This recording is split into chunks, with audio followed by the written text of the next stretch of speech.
UCLA's top recruiting option in the class of 26 has chosen Pitt.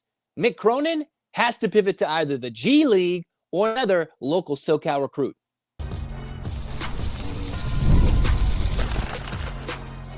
You are Locked On UCLA, your daily podcast on the UCLA Bruins. Part of the Locked On Podcast Network, your team every day.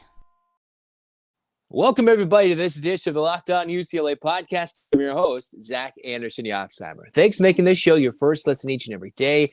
It's free wherever you get your podcast, and it's available on YouTube. Like, comment, subscribe, download. Thanks for your support. Welcome back, everydayers. We are talking about how the UCLA exhibitions compared to the other top teams in the Big Ten, that is Purdue and Michigan, and we'll talk about Eric Dailey Jr.'s potential absence in the opener. Is that of any concern? But we have to lead with this. UCLA's top option in the class of 26 for a good portion of this recruiting cycle, Anthony Felesi, has chosen Pitt.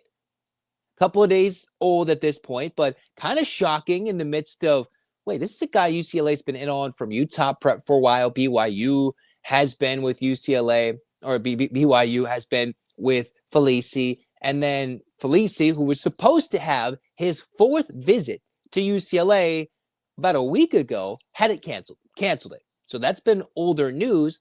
But the fact that UCLA was in on Felesi for so long, some of which, I was listening to the Sleepers Media guys talk about how he's an underrated guy. Everybody talks about how he's an underrated guy, reading it from the 24/7 Sports write-up, even talking to On3's Joe Tipton when he came on. He kind of alluded to this is one of UCLA's top guys they've been going after. And after multiple visits, finding a way that he ends up canceling his UCLA visit, went on one to USC, San Diego State, thought maybe BYU had an inside track as the in-state home court advantage, but he goes to Pitt. And you're like, how does UCLA lose to Pitt? Well, I guess the same way UCLA has more high school commits from New York than they do from their local SoCal recruiting waters lately. I don't really know, but that's a huge loss for Felesi, a 6'7" wing who chooses elsewhere. For Felesi, he is a top 50 prospect in his EYBL season, had an average of 14 points, 5 boards, and 2 assists per game. While he was on a SoCal swing, it was just intriguing with the fact that he didn't make it to UCLA. He was literally visiting USC and San Diego State. UCLA was coming off a win in the exhibition against San Diego State. They have a lot of senior talent leaving after this year, so Cronin's going to have to replenish that. But at the moment, it looks like they're going to have to pivot elsewhere. So for Anthony Felesi, he becomes one of the top recruits for Pitt in this upcoming year, but it's just an unfortunate choice for UCLA. This is what Felesi had to say, according to 24/7 Sports. Very obvious decision, his words, to pick Pitt. All right, very obvious decision for me. The family atmosphere, getting to know the coaching staff. It was really a no-brainer decision for me, is what Anthony Felesi told 24/7 Sports inside the top 50. All right. And mind you, UCLA got a last-minute ad for this year's class with Markell Alston, and we're not expecting him to play that much this year. The Bruins have already begun to sour on high school recruiting and go directly to the portal. And, of course, when you can go get a Donovan Dent, you're going to like that. But the Bruins at some point have to be developmental program as able to go get those, and just as able to get those free agents, top-level guys in free agency, NIL, transfer portal recruiting. I wonder how that window is going to look if they do change it for college basketball like they did with college football. But for now, the Bruins are on the outside looking in. Now, there has been some rumblings that the Bruins are pivoting to Christian Collins. Christian Collins is one of the top-level guys in Southern California from St. John Bosco. But that's another guy in Christian Collins who Kentucky's going after. So I wonder if UCLA can go get a Collins, one of the top 2026 guys, because the Bruins didn't go after a Taj Ariza. They didn't go after local guys in their own backyard, right? There's still a Josiah Johnson who's available, Brandon McCoy in Sierra Canyon. You have Jason Crow, who's committed to Missouri. Those are a bunch of top guys in this class that are SoCal based. A lot of this talent is coming from SoCal in this class, and Mick Cronin is not going towards it. It seemed like Felesi would have been a good fit for Cronin and UCLA, but he goes elsewhere. But Collins, we'll see how UCLA decides to go after him from St. John Bosco, a power forward, and that's a building relationship, 6'8" kid, and I wonder if that will be something that happens or if he's going to go elsewhere. He is a top-tier talent, 5-star, number 2 at his position, top 3 guy in the state. That's a big ask for Mick Cronin, considering he hasn't done something like that in high school recruiting in quite some time. If he wants to build a kind of last-minute pitch towards this recruiting cycle for Christian Collins. The other thing that I haven't really discussed about in this podcast is the update that the NCAA has made that you can, well, yes, obviously the whole betting thing is kind of crazy, but G Leaguers are able to play college basketball.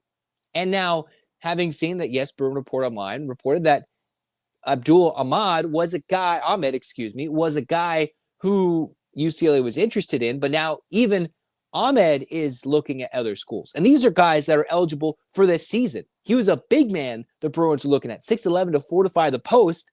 That is got some question marks, still waiting for Booker and Jamerson and Peoples Jr. to develop and produce in the exhibition season to the real season. Ahmed could have come in as a technically 2-time pro, if you will, and immediately been inserted in this lineup.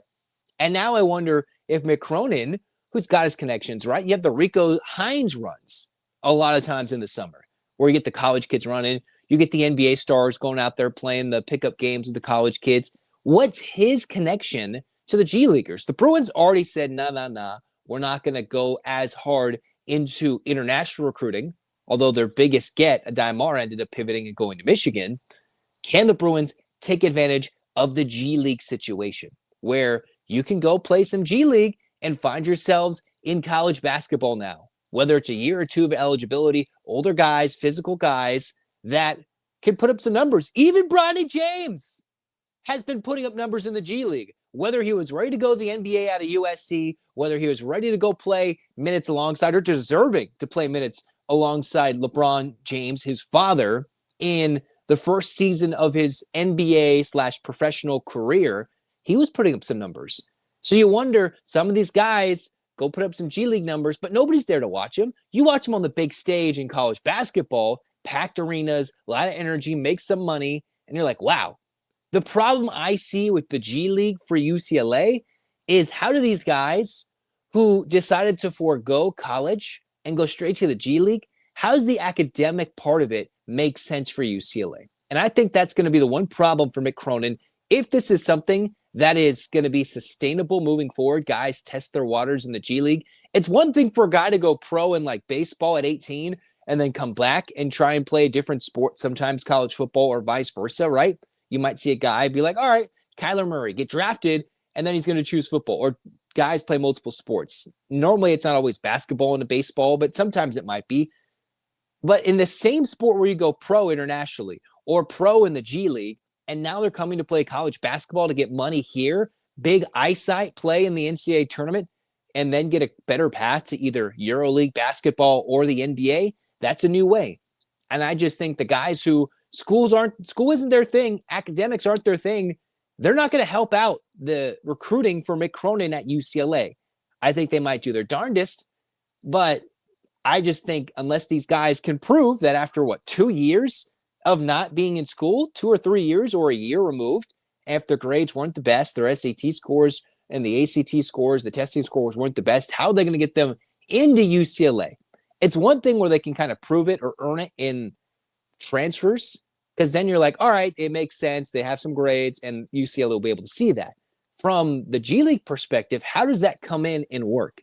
The talent, the fit could be there. Obviously, I think UCLA could have the money to compete for some G Leaguers. It's, can they get these guys eligible, right? There was the Turkish big man, I forget his name. UCLA tried to get him a couple years ago, couldn't get in. Rigorous testing to get in. Aday and the likes of, the other Turkish big man, off blanket off top, Berke. Took them long time to get in and get fit with the system and get in to the UCLA with the visas, with the rigorous testing. How's that going to work for the G League? I think it's an option. UCLA should look at it. I would think Mick Cronin, being in LA, has the best connections. The problem is, I just don't think the academic part will make sense to get Mick Cronin to get help in the G League if that's where we're going to pivot. All right. Now, UCLA, nothing really materializing in terms of an official commitment at this moment for the class of 26. Took to the very last moment for the Bruins to get a commit for this year's team from the high school ranks. Now, there hopefully is development from Trent Perry. You could get EDJ for one more year. And then you're going to hope all these youngsters develop over year. Maybe Cronin just hits the portal extremely heavy, but that doesn't always lead to year after year success, as we've learned. So that's the update. Another update, we're speaking about EDJ. Looking doubtful, according to Mick Cronin. Is that a concern? We'll talk about that next on Locked On UCLA. Mazda creates cars for those who do more than simply move. It delivers confidence with every ride, and with more IIHS top safety picks and awards than anybody else, from the footwork to the breathwork, athletes sweat all the details. Mazda brings the same intention to how they craft every model. You take those everyday drives, but it feels like anything but in a Mazda with the smooth handling and intuitive controls. Like our players, we sweat every detail because when you move and make every move count, impossible becomes irrelevant. Mazda, move and be moved. Following things up after UCLA's dominant, and I mean dominant win over UC Irvine in the exhibition, Mick Cronin took to the podium, answered some questions, and generally, in terms of the entire athletic year, nothing is more entertaining other than, yes, obviously some big-time wins or losses, than Mick Cronin spitting out some zingers. Well, not a lot of zingers in this game from Mick Cronin other than him teasing Tyler Bilodeau about, hey, I fixed his shooting, and he had a big night against UC Irvine compared to San Diego State. Well, the quality of talent's a little different compared to the Aztecs, who are expected to be a contender in the Mountain West in the NCAA tournament, versus UC Irvine, a Big West championship contender. So you bring in the likes of Mick Cronin talking about, all right, he was asked, hey, what's EDJ going to be? And he says, Eric Dailey Jr., doubtful. Doubtful is Eric Dailey Jr. for the opener. All right.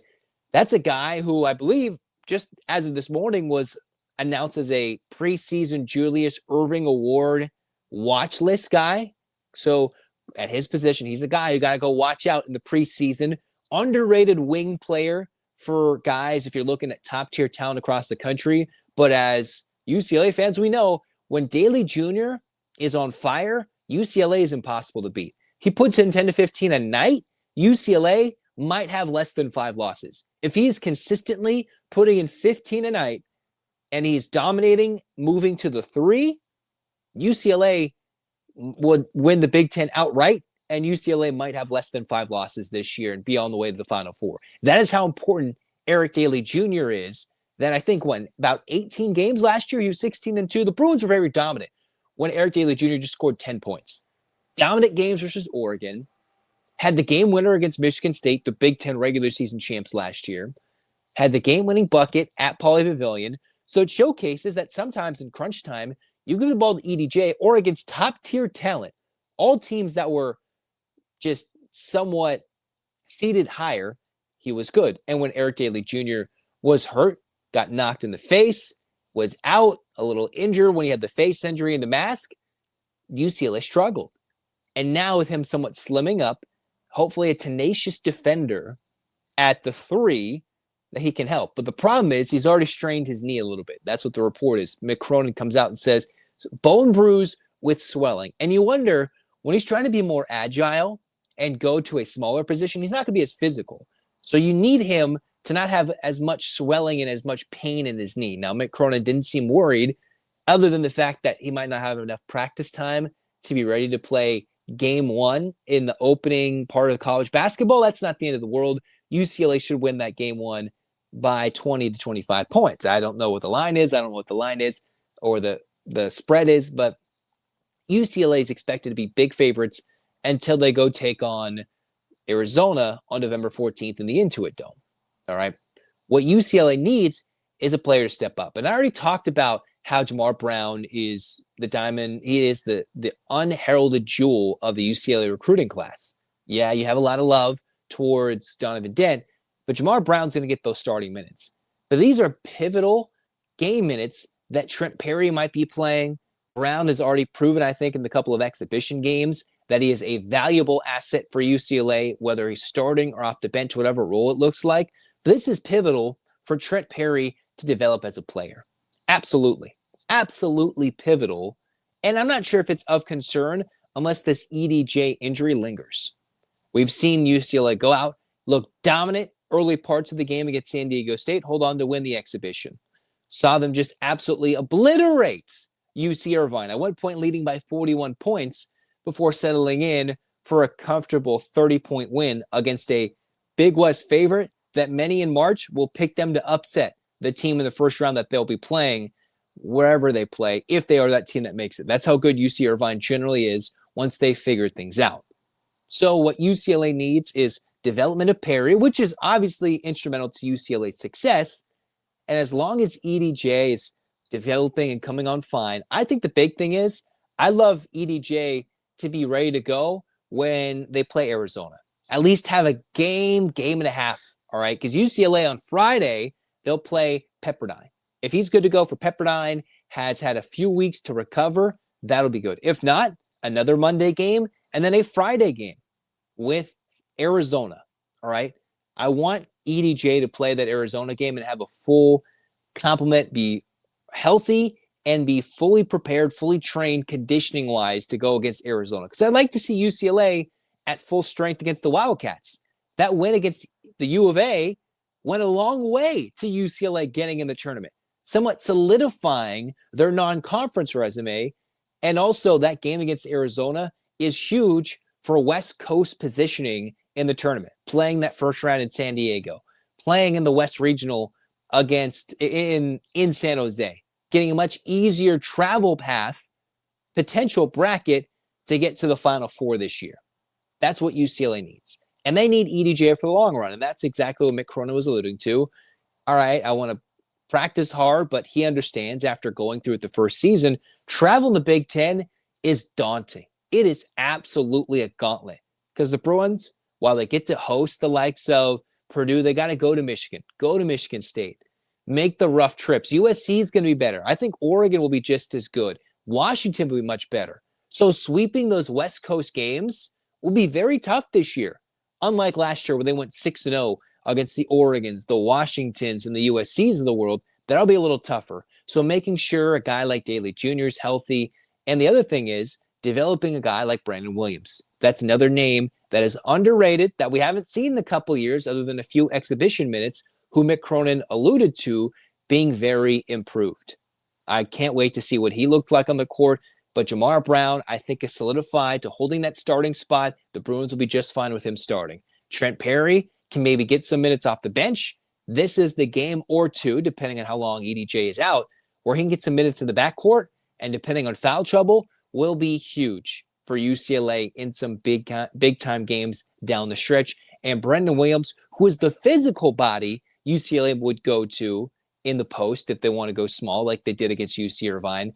I'd like to see how he's developed with a year off and staying in the UCLA program for a third year. All right, because Eric Dailey Jr.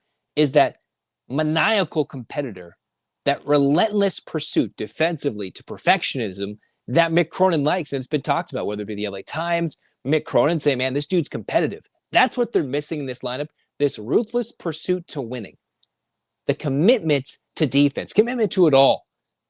And that's what UCLA will be missing with EDJ as long as he's out. And there's still a small possibility he might actually be in the starting lineup on opening night. Next, we'll talk about the other top teams in the Big Ten, namely Purdue and Michigan. What did they do in their exhibitions? Well, they lost. And is that a good sign or a bad sign for a Big Ten that's either underrated, overrated, or ready for UCLA to dominate come conference season in early December? Peloton is shaping the future of fitness with the brand new Peloton Cross Training Tread Plus. It's powered by Peloton IQ, the most advanced equipment yet, which is designed to give you real-time guidance and endless ways to move, whether you're running, lifting, or cross-training with your favorite instructors. This is training reimagined. Peloton is built for those breakthroughs, and with tools that help you plan, stay motivated, and reach peak performance, Peloton IQ can give you that real-time strength coaching and actually track those reps, suggest the right weights, whether they're too long, too strong, or too light, and corrects your form, making your reps safer and smarter. So let yourself run, lift, flex, push forward, explore the new Peloton Cross Training Tread Plus today at onepeloton.com.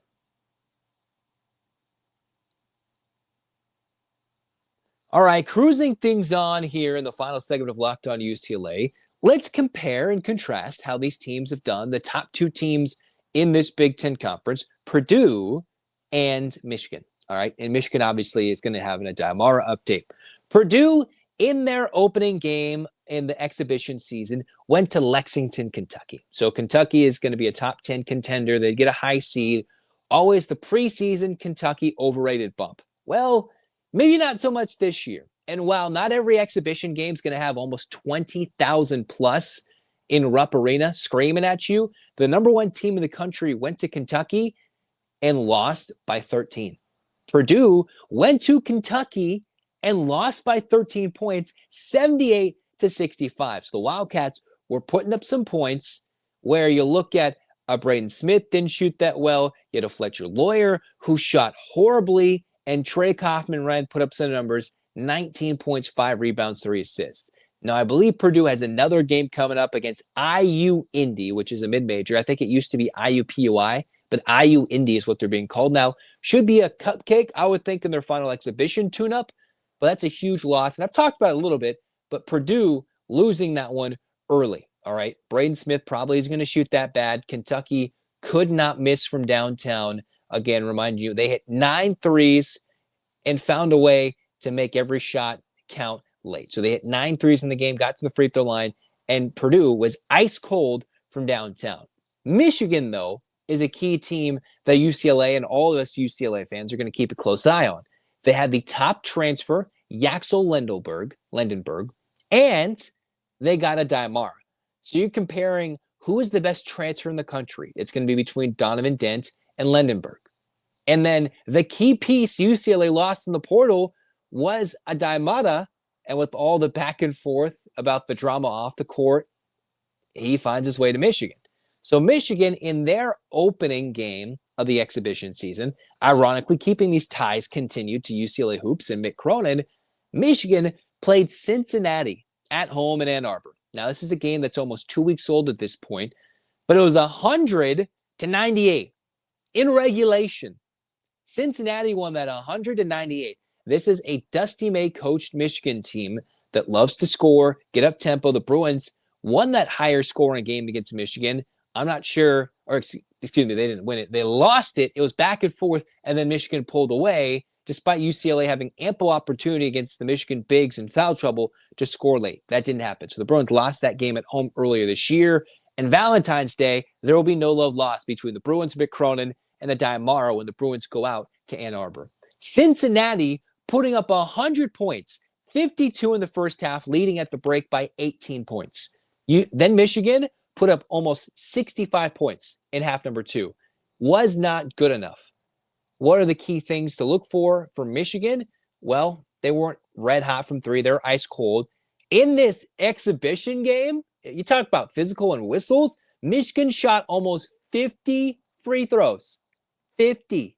Let me tell you, 50 free throws. And you're like, dude, Zach, they didn't play their starters a lot.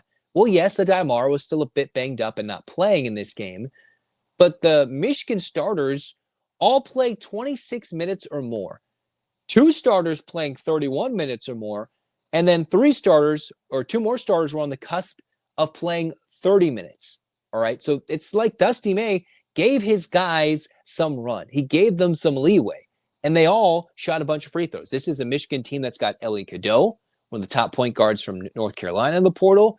They have Yaxel Lendeborg, who came in the portal and was the top guy everybody was coveting.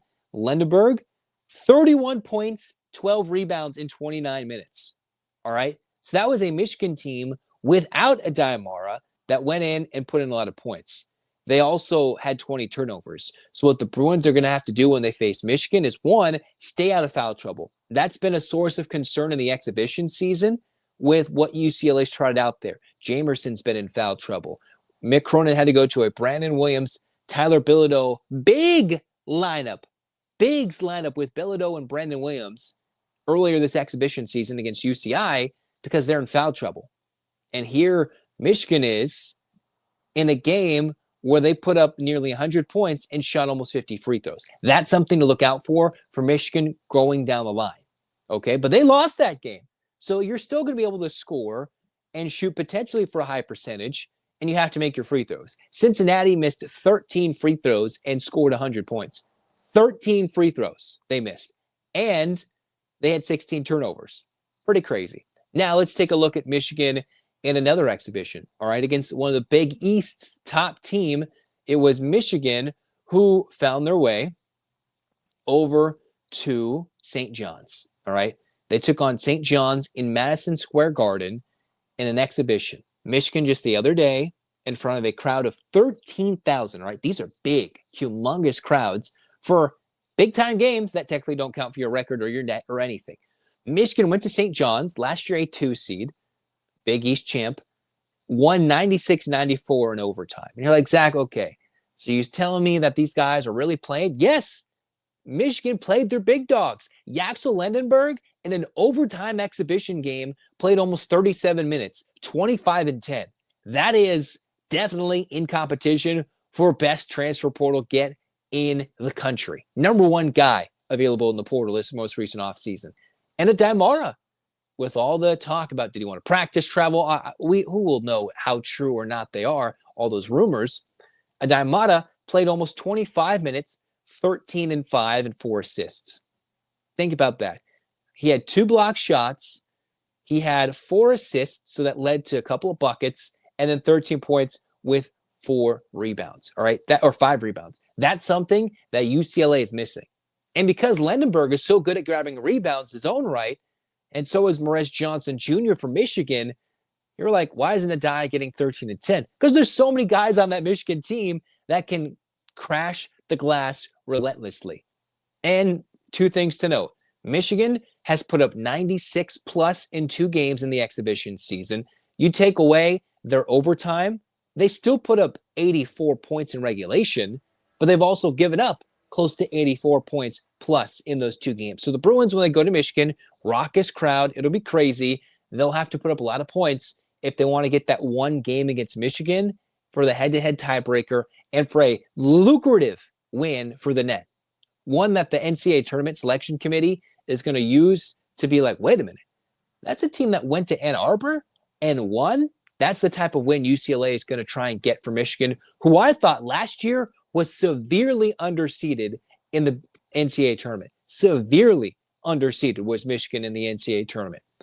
Again, this is against the St. John's team that's supposed to be really, really good. Michigan had a weird loss at home without Aday Mara, but then a big-time win at St. John's in the exhibition season. So it looks like some of these teams are vulnerable. If the Bruins bring the energy at Pauley Pavilion when Purdue comes, I believe in late January, I think Purdue is vulnerable on the road traveling to Pauley for a UCLA victory, which is the advantage, sometimes the crappy part, but the advantage for UCLA in this Big Ten, not really round robin style where you go home and home. It's like, all right, you play a team once, that's where UCLA gets the advantage against Purdue. For Michigan, high scoring, up tempo, exciting, playing them on the heels of a Michigan State game as well in East Lansing. That'll be the toughest road trip of the year in back-to-back. Michigan State, Michigan. UCLA didn't play Michigan and Michigan State back-to-back this year, but they will last year. They will this year, and that's something to look out for. Michigan in this game had 60% shooting in the second half against St. John's. They hit 42% of their threes and out-rebounded St. John's plus 12 on the glass, almost 50 rebounds. They had 48 rebounds, out-rebound their opponent by 12, and then the other game they had 48 free throws, out-shooting their opponent by 13. So they get to the line, they shoot their free throws. In this case, Michigan missed 11 free throws, 11. So that's a team that's going to force the Bruins to play tough defense, score a lot, and UCLA will be in foul trouble. The depth, especially on the road, will be tested against Michigan on Valentine's Day in an early morning game here on the West Coast. Things to look out for, and look out for the early parts of the season, way out in February, but that's going to be here sooner than you think. Until then, we'll talk some UCLA football, play some UCLA basketball hits. We'll talk some UCLA women's hoops because they had a top 25 list drop where the Bruins' top players rank across the other countries' top players. We'll have all that and more. Hands up, Bruins fans. 8 clap time, baby. And 1, 2, 3, 4, 5, 6, 7, 8. UCLA. UCLA. Fight, fight, fight. This has been Locked On UCLA. Zach signing off. Go Bruins.